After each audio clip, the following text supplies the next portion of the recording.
Hello there guys, it's Guildmaster Dan here, and welcome to Not the Fourth Wall. Obviously, this is not an episode this week, this is a vlog, mainly because I'm starting up a 5th edition game, and when I run games, I typically do homebrew settings. So I've been working on the setting. We were doing character creation this weekend, and I wanted to have enough stuff done for them that they can make informed decisions when they were picking out their characters. So I was a little preoccupied, couldn't get you a proper video this week. But I thought, hey, I'm doing all this creative stuff here, and you guys are creative folks, you dig this stuff. I thought I'd share with you the setting I was making for my 5th edition game. So, today I'm going to be introducing you guys to the region of Wixen. So named for the leading power in the region, known as the Queendom of Wixen.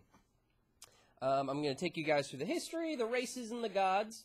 I even have a little map, very roughly written out. Obviously, you can see my cat Dippy has decided to join me because she was so enraptured with my melodic voice. But anyway, let's go ahead and get started because I don't want to keep you guys too long because I know I ramble a lot in these videos, particularly in vlogs. So, this is a very rough map I made when I was just going through coming up with my ideas. I haven't had time to make a proper map yet, but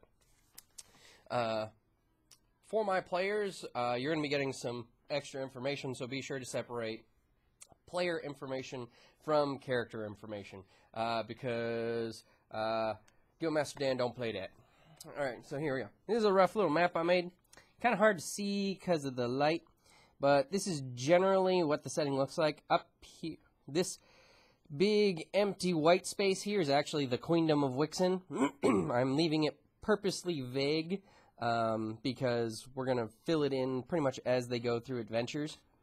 But down here on the left, you notice that their capital is on the coast of the ocean there, that I'm covering up the ocean thing, and as well as the great river here, which is known as the Tatanga River. The Tatanga River borders the Janka Desert, which, again, you'll notice this is really rough. This was before I even named these things. But the Janka River down here is a flat desert a la the desert in Arizona, the Mojave. And it is inhabited by the elves. Now, the elves in this setting are actually painted elves, so they are tan skin with black hair, as opposed to the traditional pale skin blonde hair. They are, in fact, painted elves, and there are elves elsewhere in the world, but in this region, everyone who lives in this region is only aware of the elves that live in this desert. They've never met any other elves. We'll come back to them later. I'm going to finish going through the map, though. Okay, so to the west of the excuse me, I'm still getting used to that name. To the west of the Queendom of Wixen, we have the Free Cities, which are a set of city-states that are run by merchant princes that pretty much take advantage of Wixen's rough relations with the Shokan, which, again, I'll touch on, but the Shokan race, which lives in the Badlands or the Red Steppes, so named for the color of the vegetation there. The Shokan, again, we'll touch on them in a minute. We can go through the history. I'm just kind of introducing the thing. But the merchant princes kind of take advantage of the rough relations there, and they're the ones able to barter trade between the two races, and generally, you know, take advantage of, like, mines up here off of, you know, fishing and things down here on the river, and then able to actually get access out here. And naturally, they're always at war with each other and trying to politically backstab. They hire lots of Shokan mercenaries, that sort of thing. Now, up here, to the north, we have the Avernus Mountains, with a single pass through them to the northern lands. The pass known as the Dreadscar Pass, because past there is known as the Night Forest, and pretty much no one ever gets through the Night Forest. The Night Forest has pretty much given the North a reputation that North equals death. The lands up here are tainted by evil. They are corrupted, and creatures of nature corrupt up here. The further north you go, the worse it gets, and it seems to be spreading southward. In that we're on the very edge of it, doesn't seem that bad. It's starting to get worse, and then down here, like just like in the pass and just outside of it, like things are starting to go screwy. You'll notice in the Night Forest, however, there is a lake region, and you can't really see it on here, but I've kind of written along here. There's a river going further north, and there's some words written here along the trees. Those words are rat country. In this setting, there is a race of intelligent rats.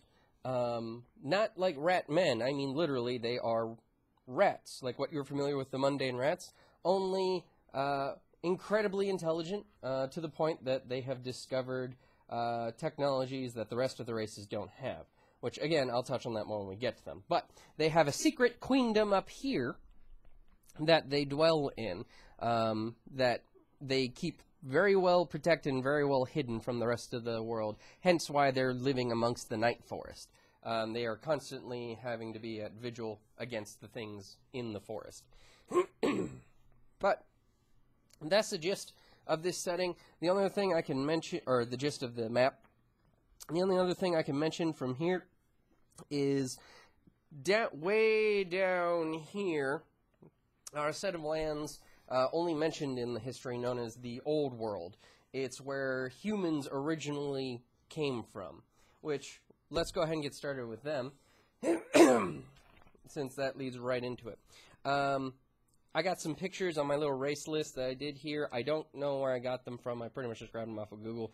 This was a real quick thing I, slapped together for my players, just so they can get a general idea of what the characters look like and, what their histories are. So, if you know any of these artists or anything like that, I apologize for not crediting you. I'm afraid I didn't know your names or anything. So, none of this stuff is mine, so keep that in mind. These are just general ideas. So, humans, which we all pretty much know what a fancy human looks like. The humans were originally from the Old World. They actually came here a long time ago and began colonizing this stretch of fertile land from several different kingdoms. When they got here, well, actually, you know what? I'll leave that. I'll actually go and cover the history in chronological order to make it easier. But humans came from the Old World. They did not exist here prior. They colonized here, their home countries helped them cut out a stretch of land. They ended up unifying to seek their independence, and ended up going into a war into a naval war and eventually a land war against the Old World, and they ended up earning their independence in this stretch of land. Now, next are the dwarves, which you may have noticed that there was no dwarven kingdom or anything on there. And it's because the dwarves lived beneath the earth. And in fact, the dwarves had a grand empire a long time ago that stretched out across the entire continent beneath the earth. But a plague of unknown origin that they called the Deep Death ended up sweeping through their empire, taking them to the brink of extinction. The remnants of these dwarves, at least underneath this region, moved to the surface. Now these dwarves have no empire. The holds are empty. All of the knowledge and progress that they made as a grand like elder race beneath the earth has been lost, and the holds are left empty and thought of as taboo amongst the dwarven kind for fear of the plague re-emerging and finishing their race once and for all. They are a broken race that live solely on the surface now, pretty much they live in rural communities or amongst humans. There's plenty of dwarven merchants that live amongst humans, or, there are small rural communities, that villages, towns, no real cities for the dwarves, but they primarily live within the Queendom of Wixen, but you might see them spread out in the other lands a little bit. Next, we have as I mentioned, the elves, which you'll notice and half elves next to them. You'll notice their dark skin and their black hair. They are a desert dwelling race that live at one with the land. They're much like other elves. They're attuned with nature and whatnot. They're much like wild elves in that they live in unison with the land. They view it as a sacred place. They don't seek to, take whatever they want and, to hell what may. They live in unison with the land. They view their desert as a sacred place. They only take what they need, that sort of thing. They cultivate the land, so on and so forth.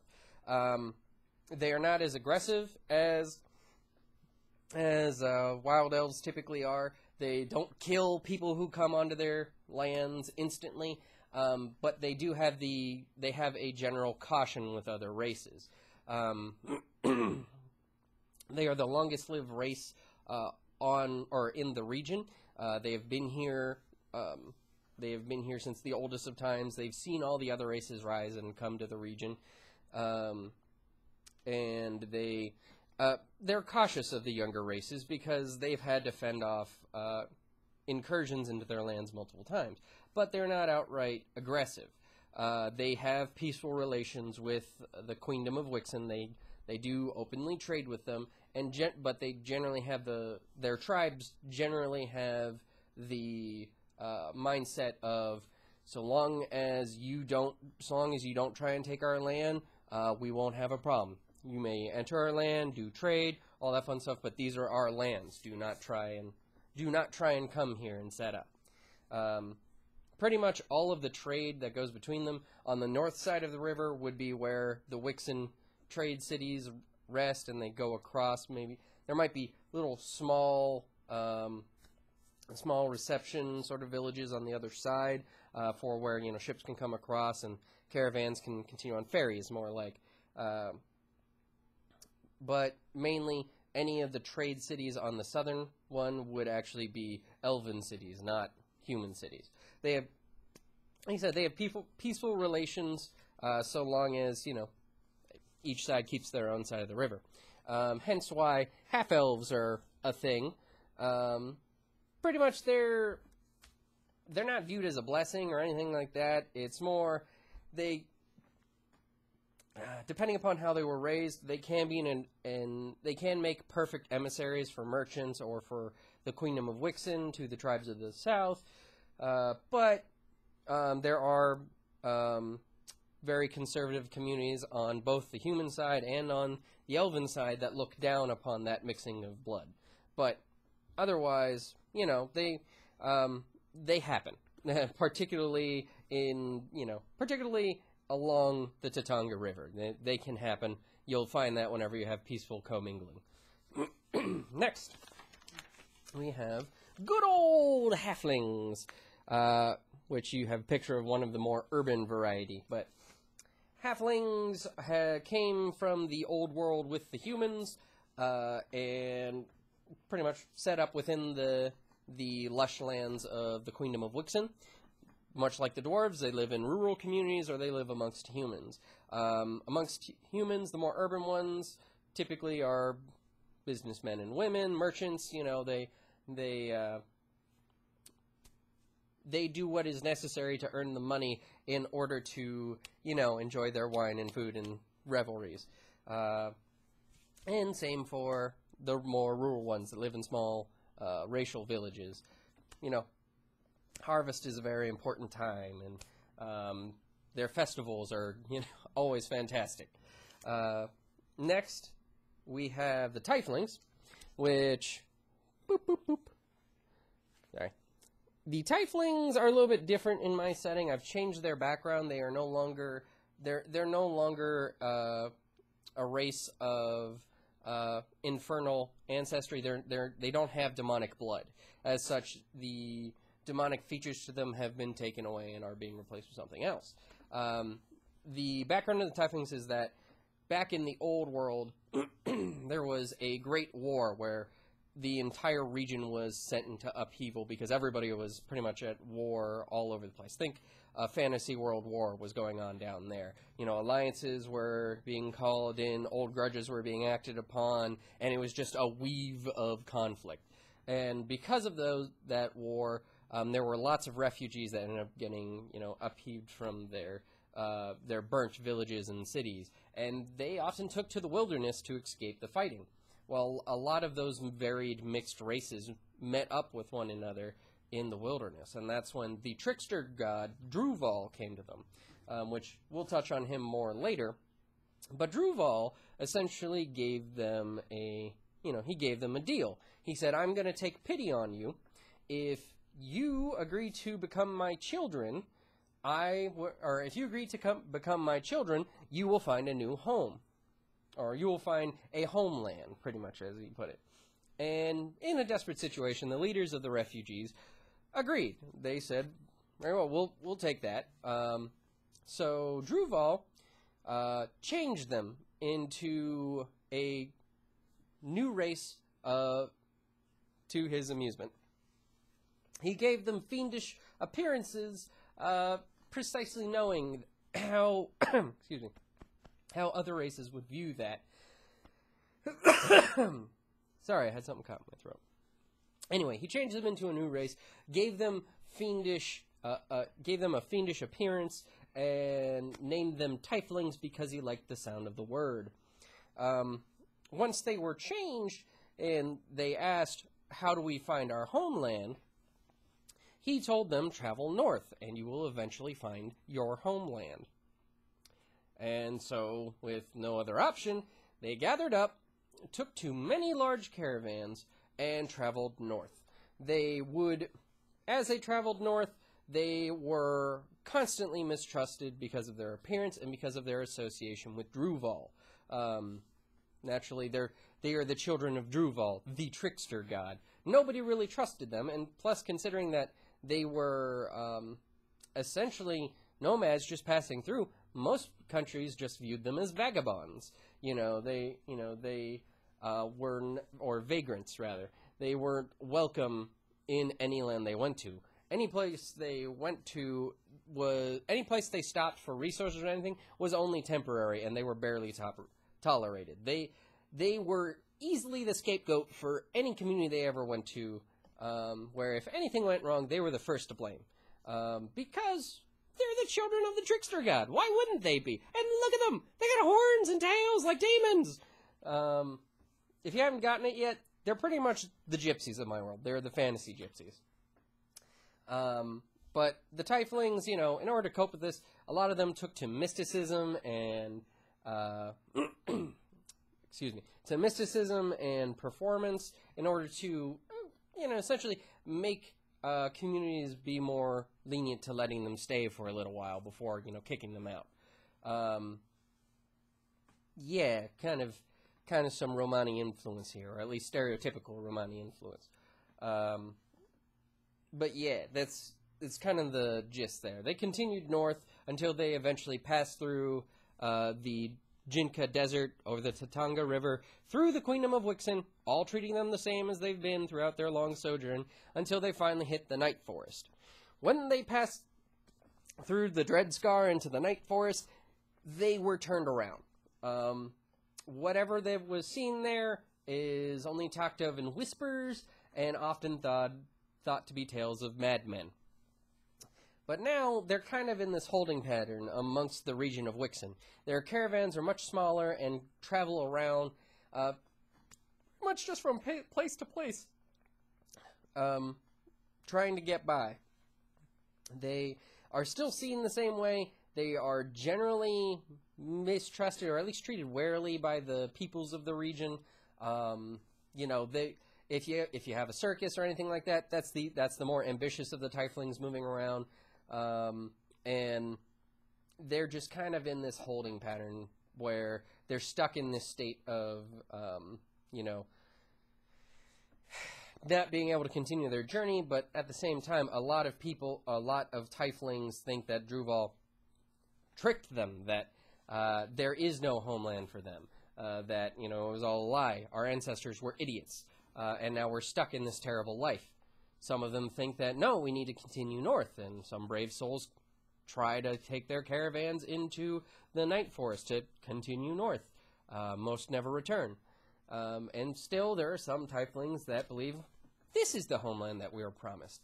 We need to set up shop here somehow. But yeah, that's kind of the general gist of the Tieflings. The Shokan, for some of you that are fans of Mortal Kombat, may recognize that name.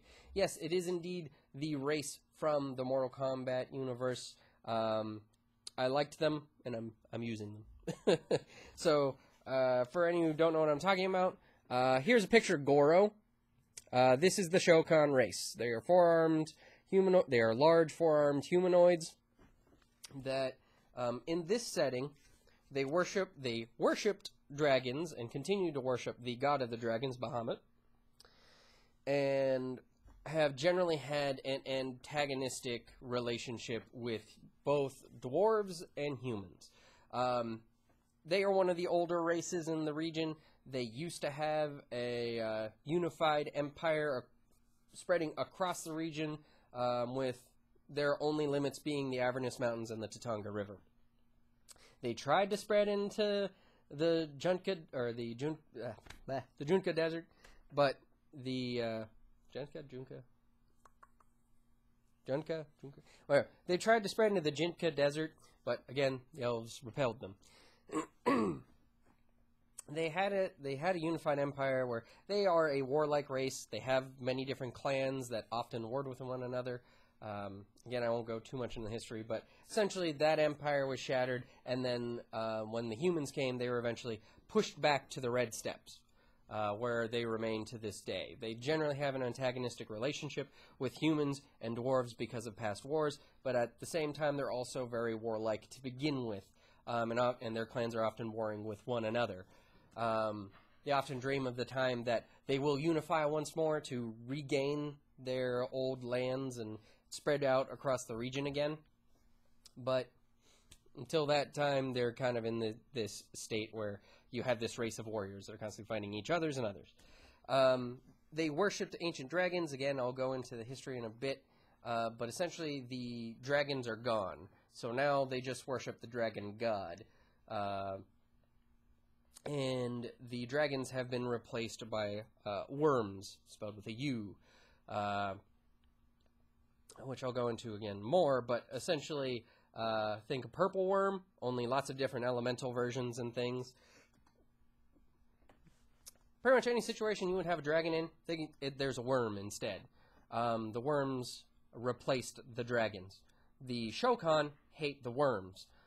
Because they killed off the dragons. Now, the Shokan, many of them are also worm hunters. So, yeah. That's generally the Shokan. They have better relations with the free cities than they do with the Kingdom of Wixen, just for the sake of, they are not the humans that repelled them, initially at least.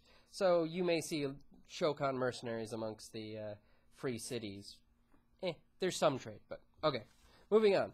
I also incorporated races from a book supplement that I wrote for Undercity Games, which I'll put a link down below. I did not use the art from that book because even though I wrote the book, I did not do the art, so I do not have permission to use that. And I do know who that belongs to, and I didn't have a chance to ask for permission. So anyway, I just grabbed pictures, my original inspiration pictures for this, just to show you generally what they look like. That book is known as Lords of the Little World. These are all tiny races. They are races that could fit in the palm of a normal medium-sized character's hand. They range in size from 1 inch tall to 1 foot tall. Yeah, they are small, tiny races.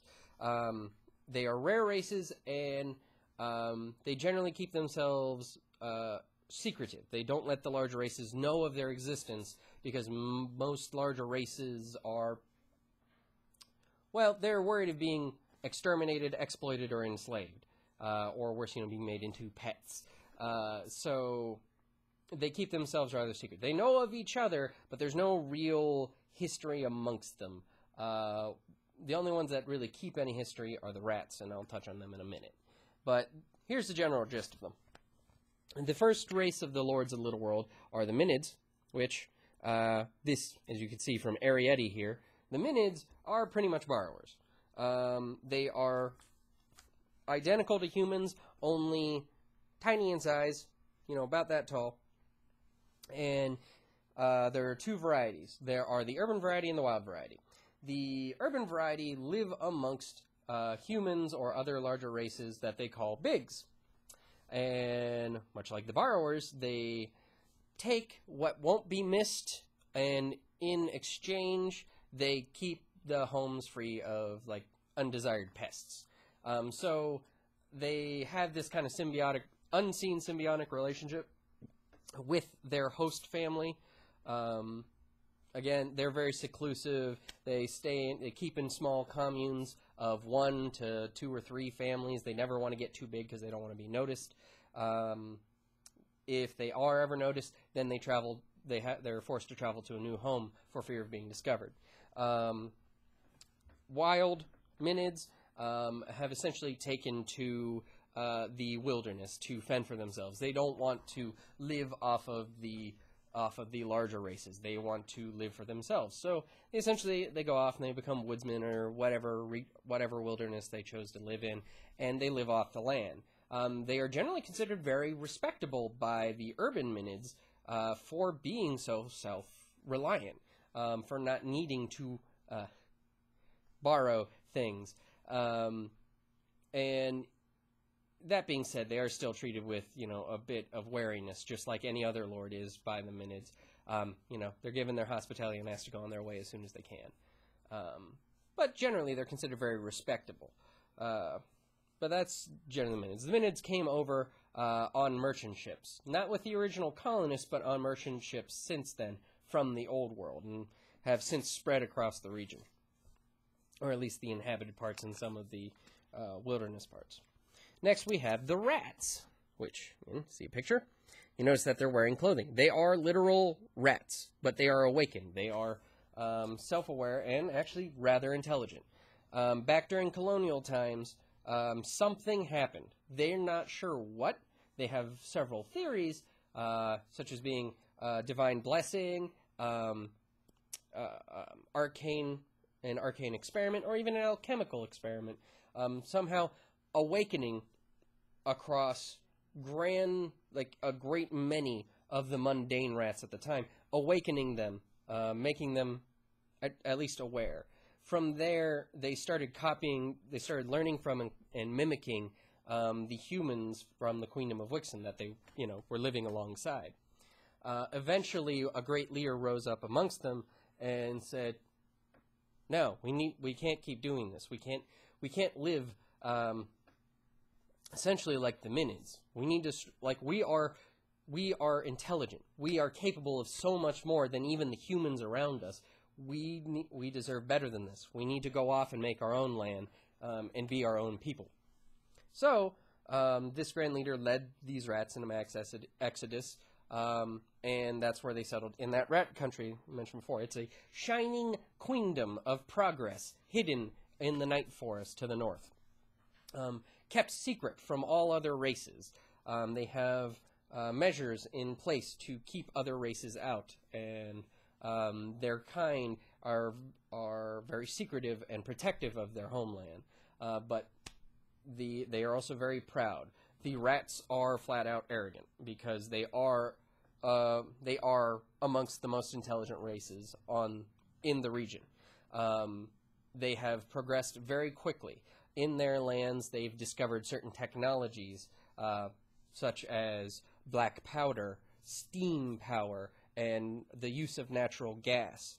All things that are at least used on a municipal scale or by the military. Not necessarily it's in every household, but they are technologies that exist and are being used. For example, the rats have riverboats and trains. Their guard towers on their borders have gun emplacements, essentially little cannons. But yeah, point being, they have these technologies and they are in use by the race, if not by the everyday rat. But they are intelligent and they are very proud of what they've accomplished, and they are very secretive of that. They do not believe that other races are ready for these technologies. And then thus they pretty much view all the other races as savage or uncouth, unprepared for the level of intelligence and progress that they've reached. Beyond that, they act very much like humans. They wear human-styled clothing, though they never really wear pants, as you saw in that picture. They live in, pretty much think Renaissance or Victorian England, and that's pretty much the style that the rats live in. Since they got most of their society from the humans, they have very human names, like Justin and Michael and Victoria. They have that sort of naming system, and that sort of society build up where they have merchant class, working class, noble class, royalty. Their cities, that at least the parts that are above ground, look very much like human cities, only smaller, and they spread beneath the ground as well. Very inspired by Secret of Nim, if you didn't catch that yet. But, okay. From there, we have 2 more races, and then I'll real quick move through the history, because I know that this video is a little long, but this is a crash course in the region of Wixen, so. Alright. Next, we have the Mushroom. The Mushroom are mushroom men. Not strictly men, because they don't have sex, they're neuter. They reproduce asexually, but they are little mushroom men they're the tallest of the races. They can vary in size generally from about, like 9 inches all the way up to 12 inches. Everyone is unique because they often mutate and grow differently, as you can see with the pictures here, borrowed from the video game Mushroom Men, or at least the art from. You can see how, like, this guy here, he has, like, 3 arms and some growths. And this guy over here looks really different. He's got, like, 4 legs and 2 arms, and his head kind of, like, juts out in front. Pretty much each one is unique physically, but they are a single race. The reason for this being, they reproduce asexually. Those little mushrooms you see growing on these guys, same thing happens to the mushroom. They will naturally sprout little mushrooms. If those are removed and, cultivated, put in the ground and planted, they will grow into another mushroom. Otherwise, mushroom are long-lived, much like elves. They dwell amongst the forests where they keep their villages hidden. They generally study the world around them. They are interested in nature and knowledge. And they are generally a very beneficent race. It is rumored, because, remember, talk of the lords of the little world are relegated to drunken ravings and children's stories. Nobody actually believes they exist, but, there's a saying amongst travelers that, if you find yourself lost in the woods, leave an offering of knowledge out when you go to sleep. If you are blessed, there will be mushroom about, and they will help you find your way. Pretty much, if you manage to stumble onto a mushroom village and they deem you as safe enough to appear to you, they will openly welcome you into their village and help you. If you are lost, they'll help you find your way. If you're starving, they will feed you. If, you have things to trade, they will trade with you. They are very friendly people, generally. This is for mushroom that live amongst villages. There is a type of mushroom known as a dark mushroom. Essentially, if one of those mushrooms falls off away from the village and manages to survive and grow into a full mushroom by itself, those mushroom tend to grow more aggressive because they're forced to survive in the world. They learn the thrill of killing and trapping and hunting, and will take to living that way. The normal mushroom, they don't do that. They are much more docile people. They don't believe in killing if you can help it. Mushroom are capable of eating pretty much any organic matter through tendrils in their hands because they don't have mouths. But they're pretty much able to eat any organic matter. And dark mushroom essentially learn to kill other things to get what they need. Whereas the normal mushroom, hey, we don't need to do that.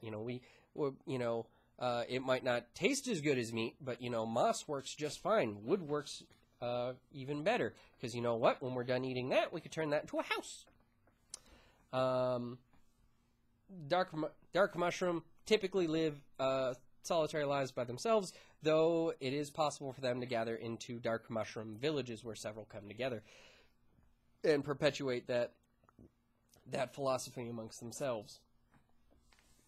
Next, last of the races that are playable, the Racha, which you'll notice this photo from Doctor Who, but this is just, again, a general idea of what they look like. They're roach people.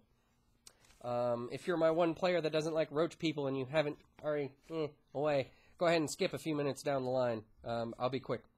But the Racha are roach people. They have pretty much all the different traits of a roach. They can see in 360 degrees. They cannot see red. They have an exoskeleton. They have hereditary memory. Racha can actually remember 5 generations back on both sides. Their mother and father, going back 5 generations. As such, they typically refer to themselves as we rather than I, because they have multiple people in their head. The only ones that refer to themselves as I are Racha arcane magic users, because those magic users are known as gods. If any of you were wondering how magic works to the Lords of Little World, it works the exact same way it does for larger races. Spells are not proportional to size, so a fireball cast by a Racha who is no taller than 3 inches is the same size fireball cast by a human casting a fireball.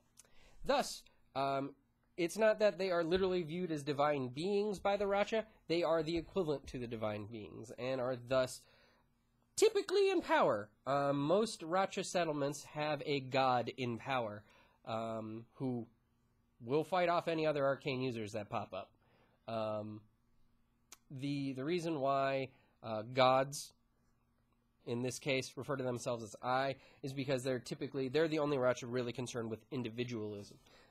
When they have broods, they will kill off all offspring but one in order to perpetuate, themselves living on. They will be very selective of their mates. Whereas Racha, who are naturally drawn to one another, live in large communal camps. The gods will literally have their subjects build large empty sort of palaces that they can live in by themselves, or with their servants or anyone like that. Because they are individual, they are solitary. They can be that way because they are gods. The Racha are very aggressive. Because of their hereditary memory, they often feel possession over the things that their predecessors possessed. So there's a great amount of competition amongst Racha, who fight essentially to better themselves throughout their entire lives. They have a lifespan of about 3 years, but their offspring grow very similar to the parents. So essentially, if you were a Racha adventurer, you'd have 3 years out of your character, and then as a way to prolong your character, your party could go back to the last settlement that you were at, find one of your brood, or take you to a Racha settlement so that you can mate, and then take one of your larvae with them so that it can grow into another one of you, or at least a slightly different version of you, because it also has their mother's memories too. But anyway, Racha are very aggressive. They're very communal. They are naturally drawn to one another. It's like an addiction to them. If they are near a Racha settlement, they will feel a pull off in that direction. They have to willfully keep themselves from going, because it is unnatural for them to be together. As such, their communities get very large very quickly. But again, they're very secretive. They make sure the larger races don't notice them. Other lords don't tend to like them because the Racha typically view the other lords as weak.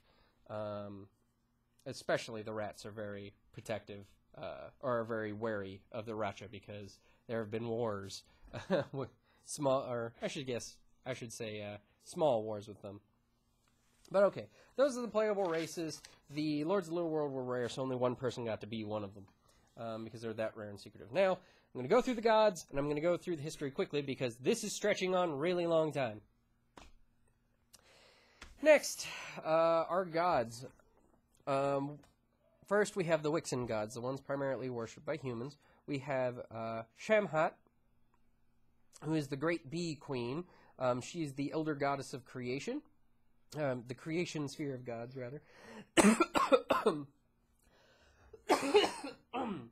Excuse me.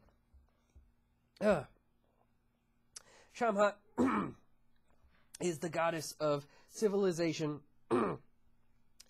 beekeeping, and nobility.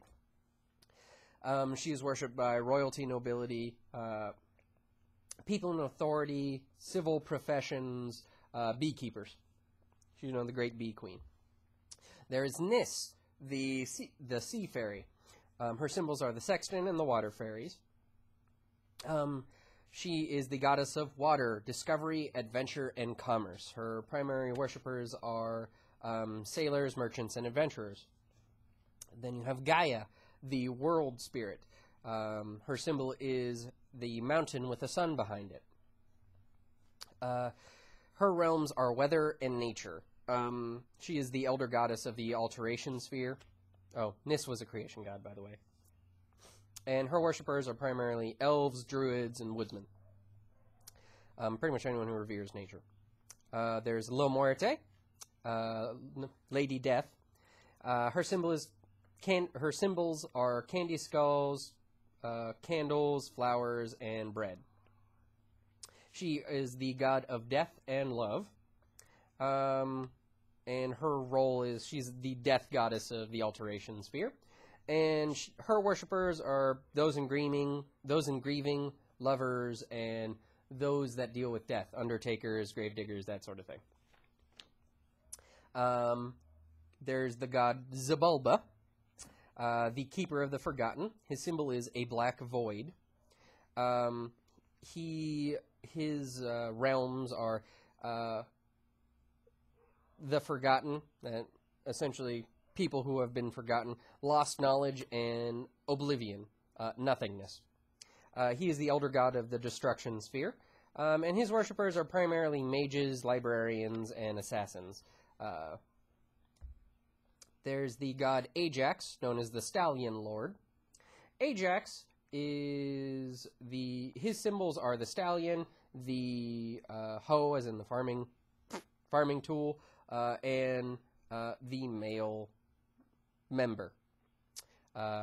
As his realms are horses, virility, life, youth, and the harvest. He is the labor god of the creation sphere.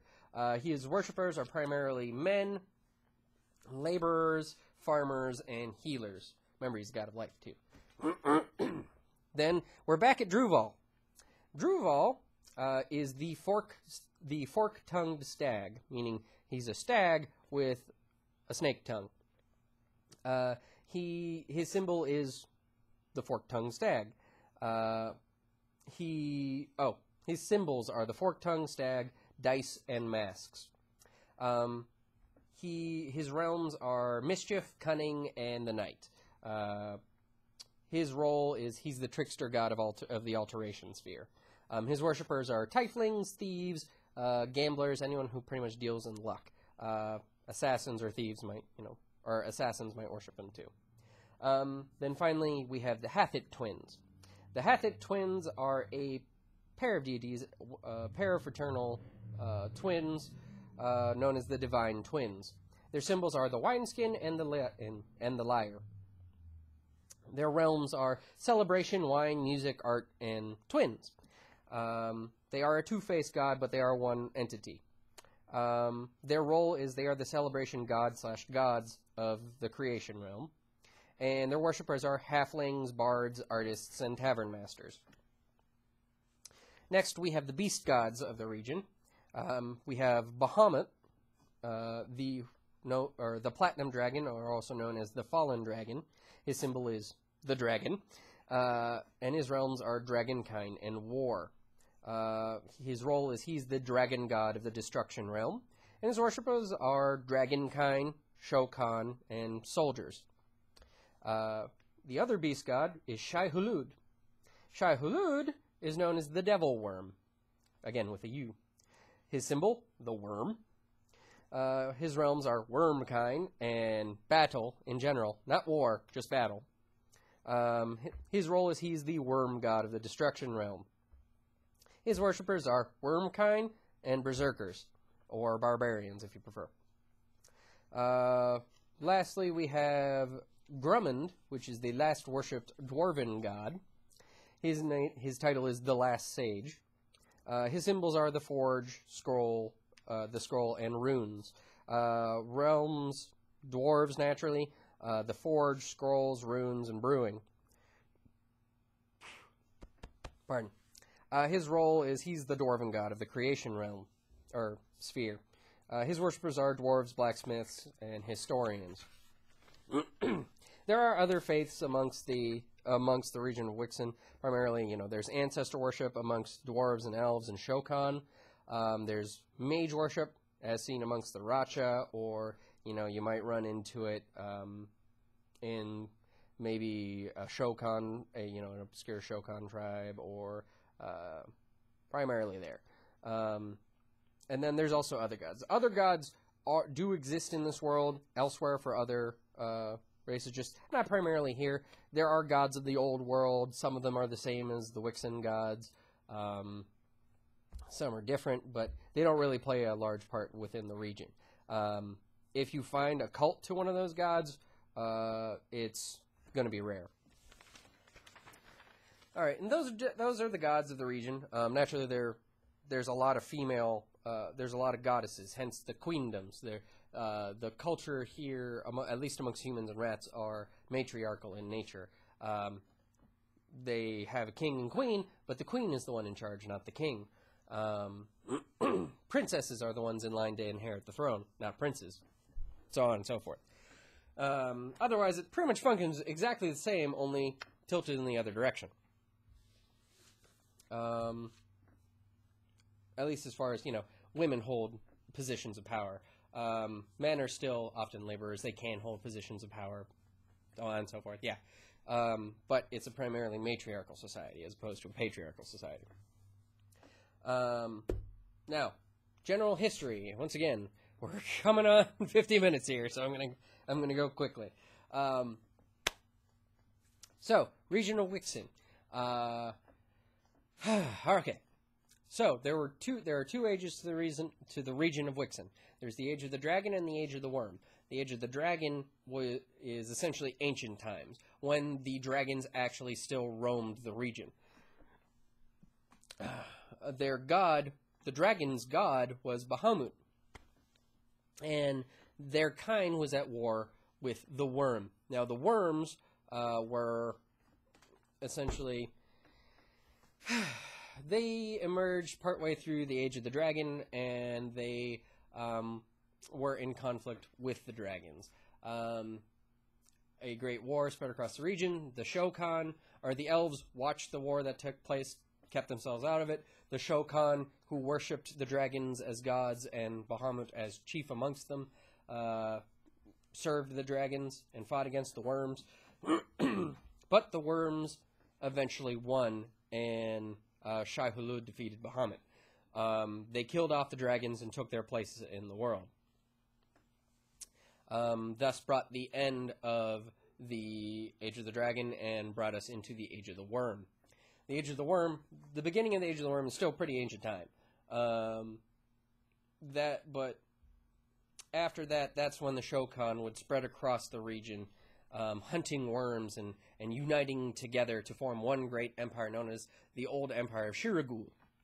That was pretty much from the coast all the way through the Red Steppes, from the Avernus Mountains all the way down to the Tatanga River, all Shokan land. They would war with the elves, but the elves would always repel them, and they would often have conflicts with the Dwarven Empire that was beneath the earth. But they generally settled into a understanding with the dwarves where, so long as you don't come on the surface, we won't come into your holds. we'll punish anyone who does dare to come into our land, but we won't go to open war with you. You know, if a small dwarven settlement might, you know, send dwarves onto the surface for whatever reason, and the Shokan found out about it, they would kill those dwarves, go down and punish that settlement for coming onto their land. And the dwarves were pretty much given the same expectation. Well, then came the Deep Death that spread throughout the dwarven holds like wildfire. The dwarves were facing their extinction across the continent.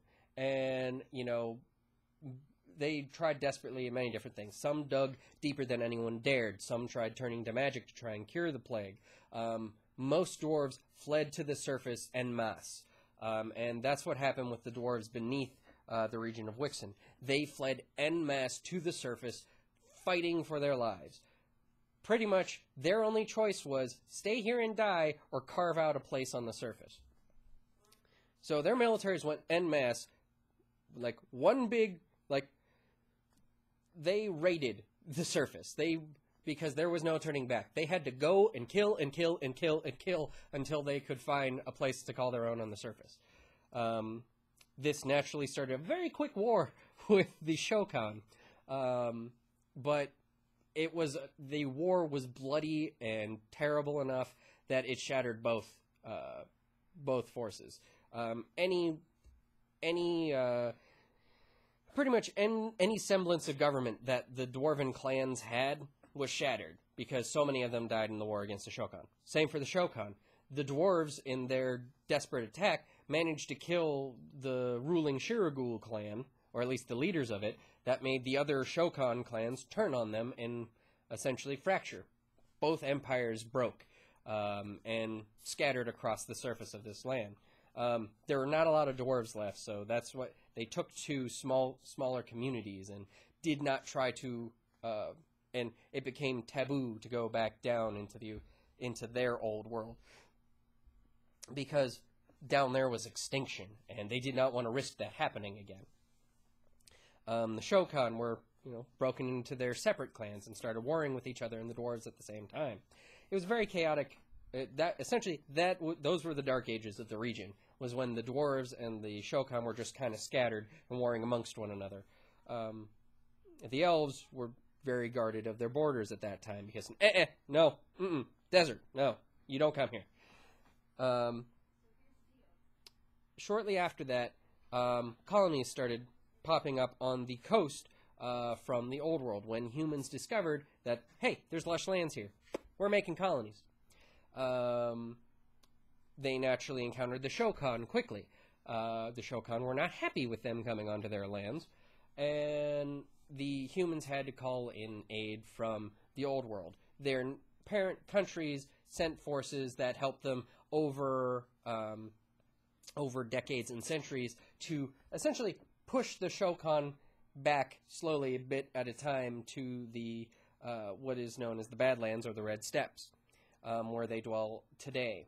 Dwarves were generally, since the humans weren't, you know, they just wanted to live here too, the dwarves just kind of, they allied themselves with the humans, and, you know, so long as they could live by themselves if they want to, or live amongst the humans, they were fine. They didn't really war with the humans.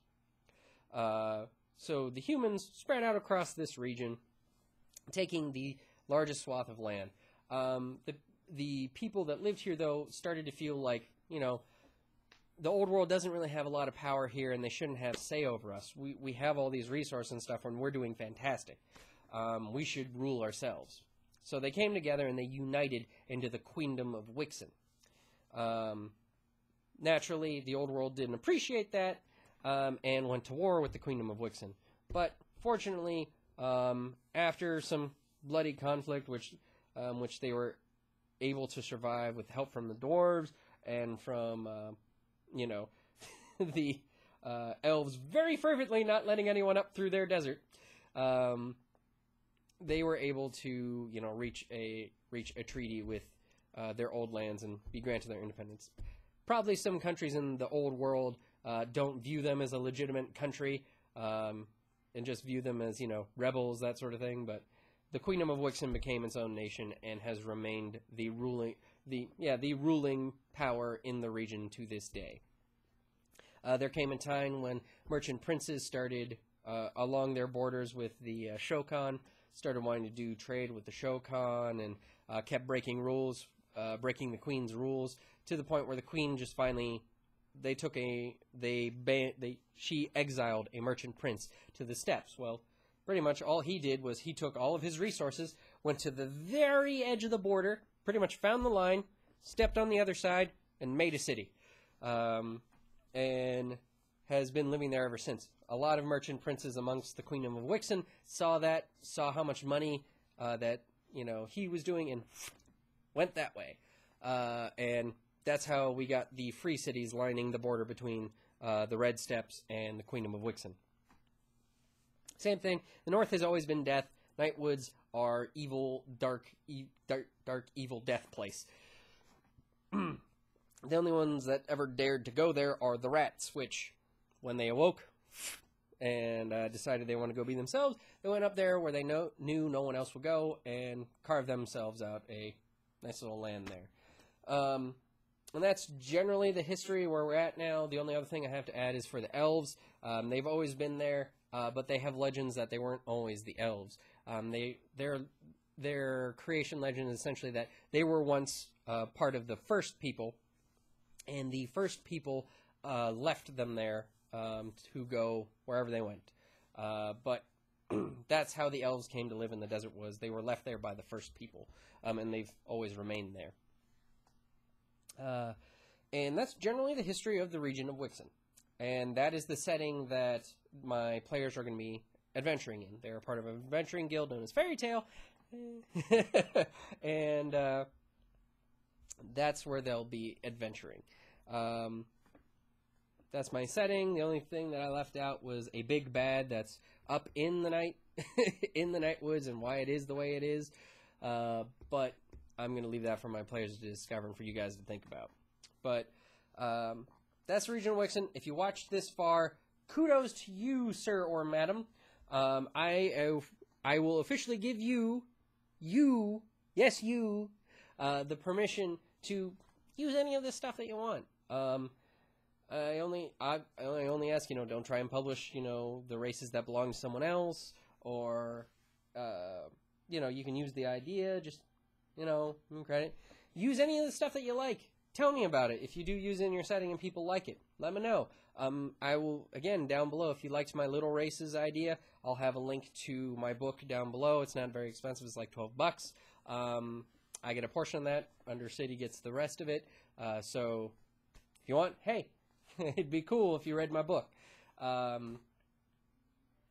It has a lot more details in it about those races, such as society, courting, what they eat, animal husbandry, everything you need to know about. Everything you need to know about to run a racial encounter or have a playable race, minus like actual standing out for any specific system. Check it out. Feel free to use any of the stuff that you like. Let me know how it works out in your campaign, or how you would like to use it. Happy Mother's Day! I know my mom is probably not going to watch this video, since it's an hour long, and probably won't watch this long, but if you do manage to watch this, Mom, Happy Mother's Day! You, by far, were the most supported person in my life growing up, and I love you very much. I hope you have a wonderful Mother's Day, and I hope that all of you help your mothers, or your female relatives who are mothers, to have a wonderful day. Because, hey, they go through a lot of pain, and without mothers, we'd be extinct. So, make their day awesome. They do a lot for us and never ask for thanks. And, yeah, happy Mother's Day, guys. And we'll see you next time. Hopefully, I will have your next alignment video up soon. And I have some big news for you guys, which I'll reveal in a separate video later, that admittedly may affect videos in the future, but it's pretty big news, and you guys are going to want to know about it. But I'll put that up later in a separate video. Thank you, anyone, for watching to this point. And again, if you've watched to this point and you have not already been dubbed so, you are officially granted the title of a Guild Rabblemaster for listening to your Guildmaster rabble on. So, thank you for watching. Happy Mother's Day. Look for news coming up in the future. And I'll see you next time. Bye! Another 3 seconds and it's an hour long.